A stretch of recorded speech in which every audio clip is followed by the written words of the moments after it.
Hi guys, welcome back. Once again, advice for this is pwede ba magmahal ang katulad nating mananampalataya sa ibang relihiyon tulad mga Muslim, Iglesia, o Katoliko, o Roman Catholic, o Christian? Pwede po yun para sa akin, by my opinion. Wala naman po yan kung magkaiba po ang relihiyon nyo kung nagmamahala naman po kayo, di ba? Re-respeto lang po natin ang bawat isa, na dun sa pananalig o pananampalataya nila, na may mga ganun silang sitwasyon o pananampalataya na kinagisnan nila. Respect po, yan po ang sandata natin sa mga alam natin kapatao natin na may iba't ibang pananalig at pananampalataya na ginagampanan ang bawat isa dito sa mundo na to.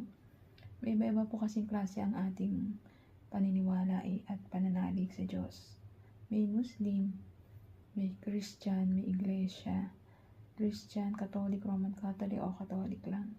Pero kahit ano pa man, isa pa rin naman ang ating sinasamba at pinupuri ang ating Diyos Amang buhay na nasa langit.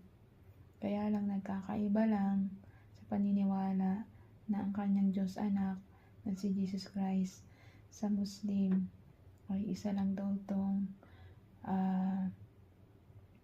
parang sugo. Means na sugo sa kanila is prophets lang daw, hindi ito Diyos. Nagkakamali kayo. Sa inyo yun. I respect kung ano pong relihiyon ang inyong pinapaniwalaan. Basta ako, by my own opinion, si Jesus Christ is the Lord. Siya po ang Diyos anak, ang anak ng ating Diyos Ama. Siya po ang Diyos anak, kasama ng Diyos Espiritu Santo. This is believe ko po to sa sarili ko, paniniwala ko to at pananalig ko sa aking sarili.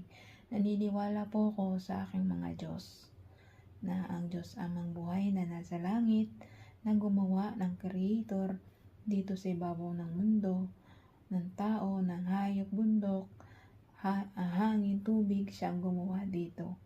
Kaya tayo nabubuhay, siya ang Creator dito. Kasama niyang gumawa ang kanyang anak na si Jesus Christ. Kasi mula pa tayo nang lumabas o sinilang dito sa ibabaw ng mundo, mula sa kanununuan natin,